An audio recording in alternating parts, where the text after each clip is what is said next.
Hi there, I'm Mike Bain from Christian Voice New Zealand. Hey, can you believe it? We're already nearing the end of another year. I'll tell you what, time sure flies. So, how are you doing? The answer to the question is going to be varied on each person's based on their location, family situation and economic conditions. Now, in the country in which I live, which is New Zealand, it's been a very tumultuous year and one, quite frankly, I'll be glad to see the back of. Personally, I've been in a few of the valleys of despair as I struggle with recovery from yet another accident on my bike, which has all the hallmarks this time of being career-ending.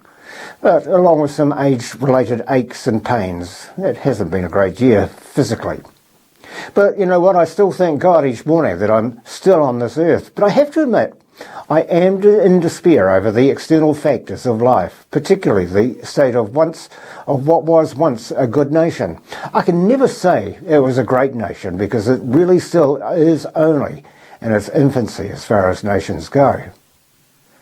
But I can't help but feel down about the state of our nation. New Zealand has had a tumultuous year with rising unemployment, mortgage sales, trust issues fueled by misinformation, health crises and racial tensions. Our Prime Minister, Christopher Luxon, says he's focused, no laser focus on the economy, but he's also concerned about things like health, education and law and order. Education is a big worry with low literacy scores in reading, writing and math. Luxon and Education Minister Erica Stanford, well, they're working hard to turn things around, but it feels like our nation is just getting dumber. Yep, we're a small country at the bottom of the world, but we've always risen to challenges and achieved great things globally in business, sports, technology and enterprise. So why do I say we're getting dumber? Well, from my day-to-day observation, it seems like the average Kiwi has become, we've become ignorant about the world around us. Yeah, to be honest, we're all familiar with things like climate change and how we're contributing in a very minuscule way, I must say, to the demise of the earth because we have far too many cows. I well remember the days when we were outnumbered by sheep. Our times have changed. Our sheep used to be roaming freely on farms, but now it feels like they're living in houses in urban centres across New Zealand. You know, we've become a bit sheep-like ourselves, but we've been influenced by how we're treated, how we've been taught to be passive, and how we were easily manipulated. Every day we're influenced by those who feed us unhealthy information. You know, the former government manipulated us to how to act, believe, how to speak and feel. Since the COVID-19 pandemic, many have felt kind of foolish for acting differently. Hey, but you weren't alone. Why the government of the day was able to deceive us in this manner was because they were aided and abetted by a cowering bunch of pumpkin patch kids, better known as mainstream media. Change the government, but those ratbags in the media have found strength in their own belief that they are in control of dinner time and they'll feed us a diet akin to a Happy Meal from McDonald's. It doesn't matter what the mainstream media you use, you find the level of reporting lacks in substance. Instead, we're fed a diet of trivia and opinion from cultural Marxists who feel they know better than you and I. What it is, we should understand, but it has to stop. I'm genuinely of the belief that you're not really interested in stories about New Zealand golfer Lydia Ko's new dog, or whether Tay-Tay has a new boyfriend, how to boil an onion, or even what to do when your restaurant meal is bad. I kid you not.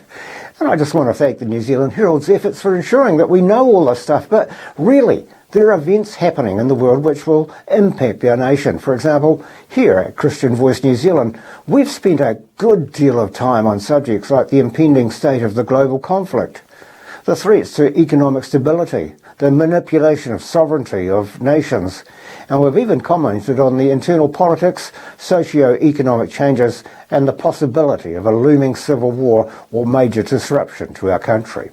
I'm not sure, but have you noticed that the abolition of the misinformation project, really?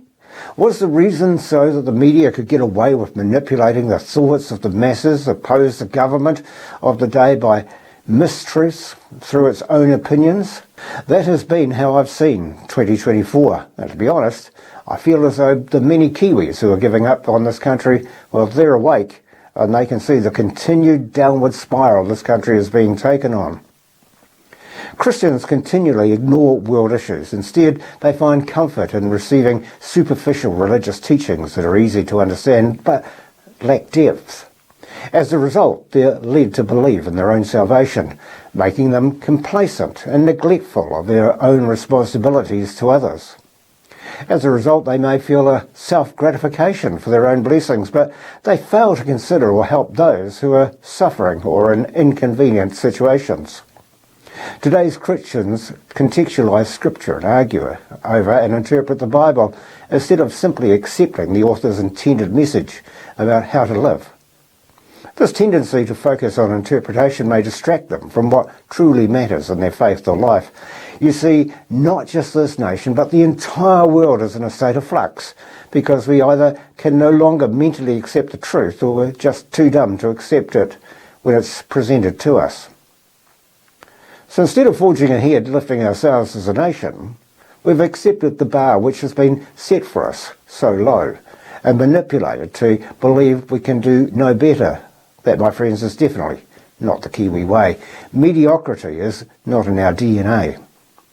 While the nation's intellect continues to diminish, where we would rather watch an episode of Married at First Sight than listen and find out what's really going on in our world, we'll continue down the same track. I'm hoping that Luxon and Stanford can turn our next generation's abilities and skills around to think outside the norms, to challenge themselves and achieve to make this little nation at the bottom of the world a great nation. So friends, let's stay alert and be aware of the times that we're living in. Just like Jesus said, stay awake, stay on the watch, see these things for yourself, but watch the times in which we live. But above all, watch that no one, and I mean no one, deceives you.